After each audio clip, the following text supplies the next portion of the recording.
I'm here in front of you because I'm not in the back. I'm standing here because I'm not sitting. Before I start my speech, I like to finish it. Good morning, ladies and gentlemen, especially to Sir Faragulus. Before I start my speech, may you kiss the bride. Joke. Please listen to me, especially boys.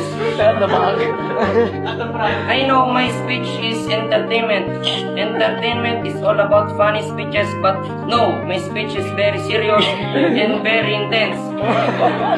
Just focus on me. My topic for my speech is how to cook a sopas. Sopas is the fastest food. Sopas can warm the cold.